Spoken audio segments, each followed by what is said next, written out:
दोस्तों नमस्कार। प्रतियोगी परीक्षा की तैयारी के लिए बहुत ज़रूरी है कि आप न्यूज़ में और करंट अफेयर्स में एक छोटा सा जो माइक्रो अंतर है वो समझें।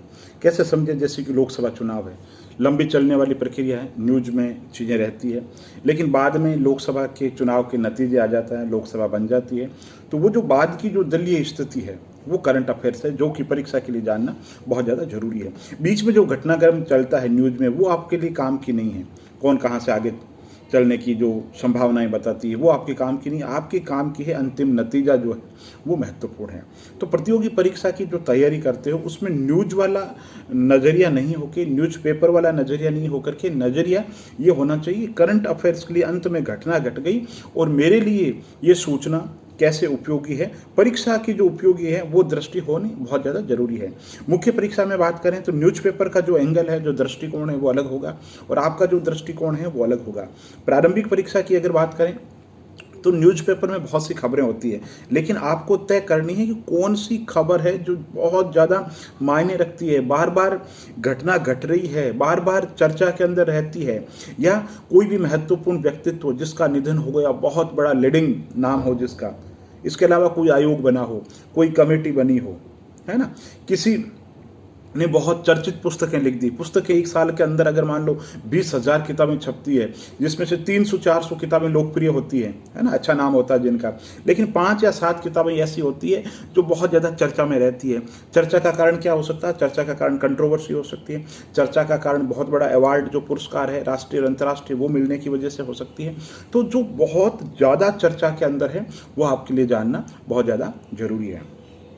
तो अगर वन बाई वन बात करें तो कोई जगह, बहुत जगह है ना, पूरे देश की अगर बात करें तो जगह बहुत हो सकती है, लेकिन जो राष्ट्रीय स्तर पे जो सुर्खियां बनी वो जो जगह है वो महत्वपूर्ण है।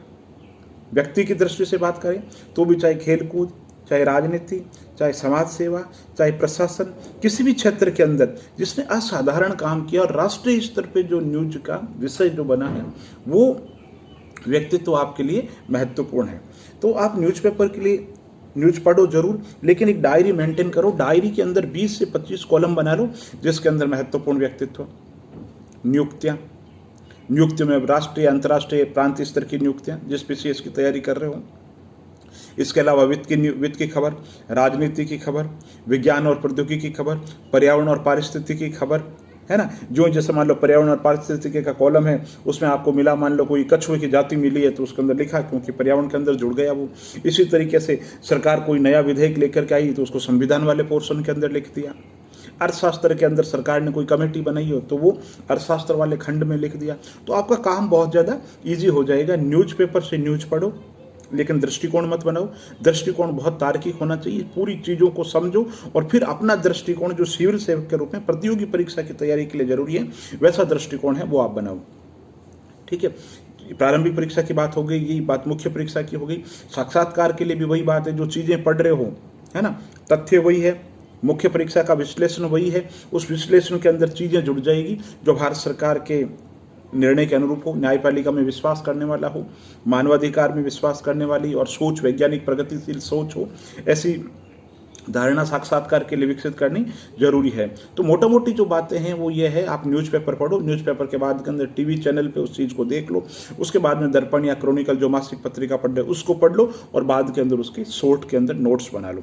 और नोट्स बहुत ही ज़्यादा संक्षेप में होने चाहिए, जो किसी प्रारंभिक परीक्षा में भी काम आ जाए और किसी मुख्य परीक्षा के अंदर भी आपके लिए काम आ जाए। जैसे कि कोई नाटककार है, मान लो उनका निधन हुआ तो सीधा लिखा नाटककार, कहाँ जन्म, डेथ कब हुई ये लिखा, और प्रमुख नाटक के साथ प्रमुख ये नाटक जिन लाहौर ने देखिया ये, ठीक, नाटकों के नाम लिखे और फिर सम्मानित पुरस्कार के साथ ये इनको मिल गया। ठीक है, तो महत्वपूर्ण ये है। अब जैसे दिलीप कुमार है, सपोज करो चर्चा के अंदर है, तो दिलीप कुमार के बारे में मोटा मोटी चीज़ें, तो फिल्मी बैकग्राउंड तो बहुत है, लेकिन आपको क्या जानना चाहिए, जो नोट्स बनेंगे फर्स्ट टाइम में, बाद में और उनको मॉडिफाई कर, सबसे पहले बनेंगे जन्म कहाँ पे हुआ, पहली बात, फिल्मों कैरियर, पहली जो फिल्म थी वो कौन सी थी, किसने ब्रेक दिया, ये तीसरा तथ्य हो गया। फिर चौथा तथ्य, सबसे पॉपुलर जो फिल्में थी वो कौन सी थी, एक दो फिल्मों के नाम, पॉपुलर फिल्मों के नाम आने चाहिए, जैसे मुगल आजम वगैरह। फिर उसके बाद के अंदर को कितनी बार नेशनल अवार्ड जो मिल गया उनको, 8 से अधिक बार, या जो भी अवार्ड मिला वो बताओ। उसके बाद में आप बताओ उनको कौन से पुरस्कार मिले, पाकिस्तान का पुरस्कार निशान इम्तियाज मान लो मिला तो उसकी चर्चा कर दो। ठीक, दादा साहब फाल्के पुरस्कार की चर्चा कर दो, तो ये 9 तथ्य हैं, ये महत्वपूर्ण है। अब इसमें भी आपको चीर-फाड़ करनी है और देखना है कौन सा मुख्य परीक्षा की दृष्टि से उपयोगी है, कौन सा नहीं है। तो पढ़ो, शॉर्ट के अंदर नोट्स बनाओ और नोट्स को समय समय पे और अच्छे तरीके से रिवीजन करते रहो। बहुत बहुत धन्यवाद।